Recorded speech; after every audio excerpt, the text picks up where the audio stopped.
Dalam Islam, nikah bukan hanya soal cinta. Ia adalah satu ibadah, satu amanah dan satu tanggungjawab. Itulah sebabnya Islam meletakkan institusi keluarga di tempat yang tinggi. Ia menjadi tempat pertama anak mengenal kasih sayang, adab dan agama. Maka, mari kita fahami hukum nikah dan tempat keluarga di dalam Islam yang bukan sahaja penting untuk diri, malah untuk umat.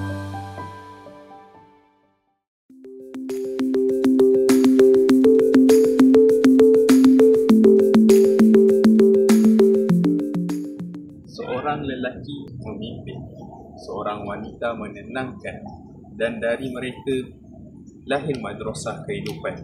Tajuk kita pada hari ini ialah hukum nikah dan kedudukan keluarga dalam Islam. Kini ramai terkejar-kejar alam perkahwinan seperti sebuah perlombaan tanpa sebarang persediaan.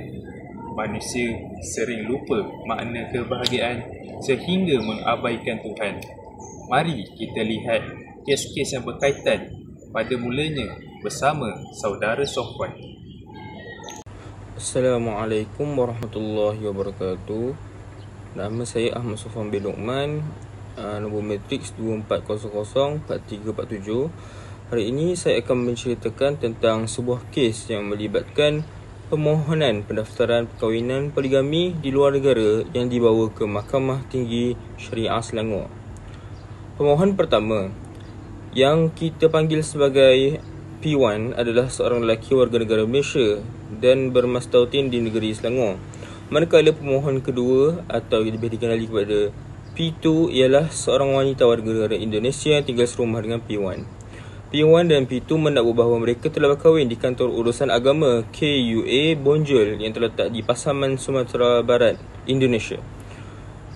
Tujuan permohonan ini adalah oleh kerana ini adalah perkahwinan kedua bagi pihak P1, maka pasangan ini memfailkan permohonan di Mahkamah Syariah untuk mengesahkan perkahwinan yang telah berlangsung dan mendapatkan kebenaran untuk mendaftarkan pernikahan poligami mereka di Malaysia. Sebagai sokongan kepada permohonan mereka, P1 dan P2 mengemukakan dua dokumen penting, iaitu salinan kutipan akta nikah dan salinan keterangan atau pengesahan nikah. Kedua-duanya dikeluarkan oleh KUA Kecamatan Bonjol, Indonesia. Mereka juga membawa seorang saksi, iaitu abang pada pemohon kedua yang dikenali sebagai SP1.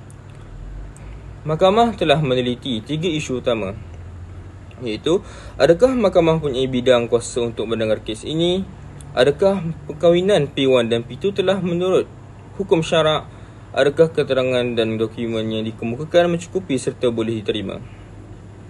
Menurut Seksyen 61 Enakmen Pentadbiran Undang-Undang Islam Selangor 2003, Mahkamah Syariah memang berkuasa untuk mengendalikan kes berkaitan permohonan perkahwinan poligami termasuk pendaftaran. Tambahan pula, berdasarkan Seksyen 4 dan Enakmen Undang-Undang Keluarga Islam Selangor EUU-KIS, pemohon yang bermastautin di Selangor termasuk dalam bidang kuasa enakmen. Oleh itu, kerana P1 dan P2 tinggal di Selangor, maka perkahwinan mengesahkan bahawa ia mempunyai bidang kuasa untuk mendengar dan memutuskan kes ini. Mengikut Seksyen 11 dan 109 EUU-KIS, mana-mana perkahwinan dilakukan di luar negeri Selangor mestilah sah daripada sudut hukum syarak sebelum boleh diterima dan didaftarkan. Setelah meneliti keterangan daripada P1 dan P2 dan saksi SP1 serta dokumen nikah dikemukakan, mahkamah mendapati bahawa 5 rukun nikah telah dipenuhi, iaitu pengantin lelaki, pengantin perempuan, wali, lafaz ijab dan kabul iaitu sirah, dan 2 orang saksi yang adil. Kemudian kita pergi ke isu yang ketiga, iaitu mahkamah juga melihat bahawa dokumen perkahwinan dari Indonesia telah disahkan keasliannya oleh Kedutaan Besar Republik Indonesia di Kuala Lumpur. Oleh itu, mahkamah menerima dokumen itu sebagai qarinah, iaitu bukti yang kuat menyokong dakwaan pasangan ini. Namun begitu, kerana hanya seorang saksi lelaki dikemukakan, maka mengarahkan agar P1 dan P2 bersumpah dengan lafaz sumpah syar'i menurut Seksyen 88 Enakmen Keterangan Mahkamah Syariah Selangor. Dengan gabungan sumpah syar'i, dokumen yang sah dan keterangan yang diberikan, mahkamah berpuas hati bahawa perkahwinan ini adalah sah dan boleh didaftarkan. Akhirnya, Mahkamah Tinggi Syariah Selangor telah membenarkan permohonan ini dan mengesahkan bahawa pernikahan poligami antara P1 dan P2 yang berlangsung di Indonesia adalah sah menurut hukum syarak dan undang-undang yang berkuasa di Selangor. Jadi, kita telah melihat satu kes yang menunjukkan bahawa alam perkahwinan itu penuh dengan tanggungjawab, penuh dengan makna, bukan sekadar jenaka. Mari kita dengarkan kes yang seterusnya bersama saudara Maizarun. Bismillahirrahmanirrahim. Assalamualaikum warahmatullahi wabarakatuh. Izinkan saya perkenalkan diri. Nama saya Maizarul Hazim bin Abdul Halim. Hari ini saya ingin membincangkan satu isu yang berkaitan dengan hukum nikah. Okey, jom kita teruskan. Ada suatu permohonan yang telah dilakukan oleh pemohon, di mana pemohon ini buat di Mahkamah Tinggi Syariah Kuala Terengganu, di mana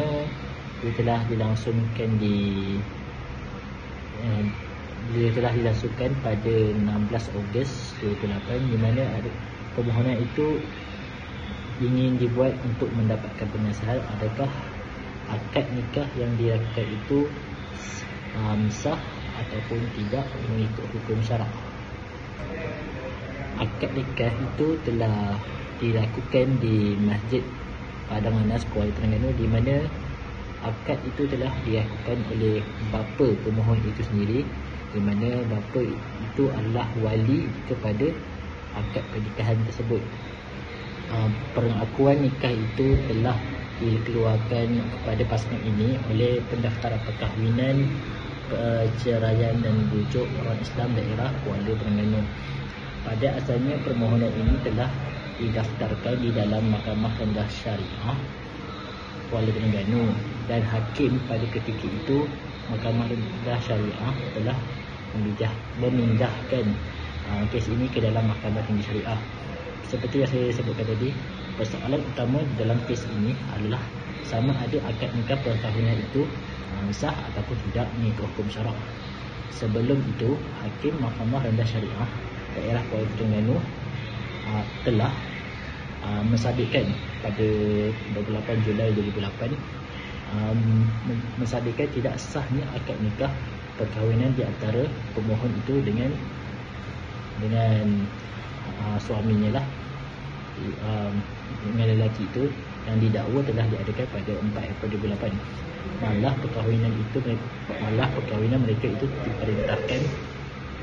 diperintahkan firak mulai 28 Julai 2008. Tuan Hakim juga telah mensabitkan berlakunya wataknya syubhah antara pemohon dengan lelaki itu.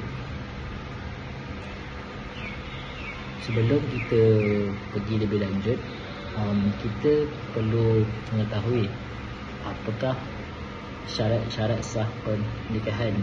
Barulah kita dapat faham mengapa kes ini telah menjadi fasid ataupun tidak sah. Antara syarat yang perlu dipatuhi untuk pernikahan ataupun perkahwinan itu, antara syarat pertama adalah calon suami dan isteri, di mana kedua-duanya mestilah beragama Islam, bukan mahram dan bukan di dalam ihram, dan perempuan itu tidak berada dalam tempoh iddah, dan masing-masing tidak berlaku paksaan dan mereka melakukan secara sukarela. Yang kedua adalah wali. Wali mestilah lelaki Islam, berbalik, berakal dan bukan dalam ihram. Wali utama dalam perkahwinan adalah bapa kandung lah. Bapa kandung diikuti dengan datuk, saudara lelaki dan seterusnya mengikut tertib. Jika tiada wali nasab, boleh guna wali hakim.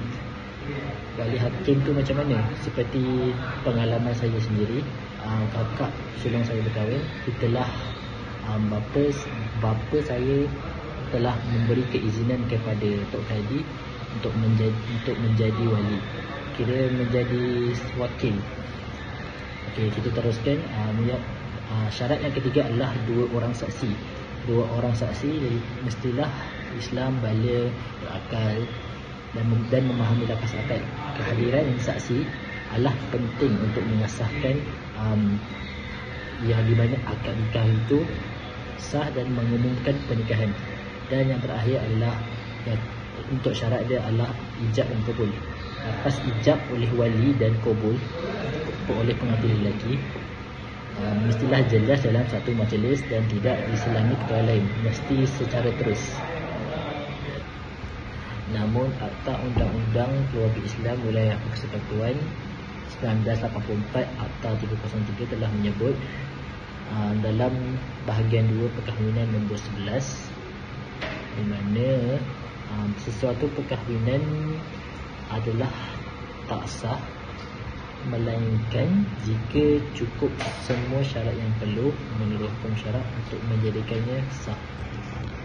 Maka dengan itu kita jelas di mana kes yang kita telah dibincangkan, mengapa dia menjadi fasid ataupun tidak sah adalah kerana pemohon itu belum habis tempoh iddahnya. Apabila belum habis tempoh iddahnya, maka tidak sahlah perkahwinan itu ataupun fasid.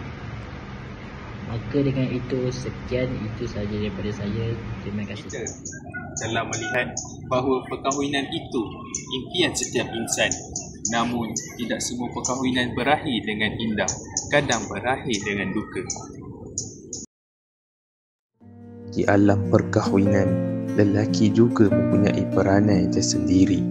Termasuklah juga dengan wanita yang menjadi madrasah pertama bagi anak-anak di rumah tangga. Kerana dalam Islam itu, ibu bukan sekadar penjaga, tetapi madrasah pertama tempat anak mengenal Allah, mengenal kasih dan mengenal erti hidup sebenar. Maka membina keluarga bukan sekadar mencari pasangan, tetapi mencari ibu kepada generasi. Perkahwinan itu bukan janji hidup tanpa ujian, tetapi janji untuk tetap bersama walau diuji berkali-kali. Kerana bahagia bukan pada tiadanya masalah, tapi pada hati yang tetap memilih untuk bertahan bersama. Saya Muhammad Adwa, sekian, terima kasih.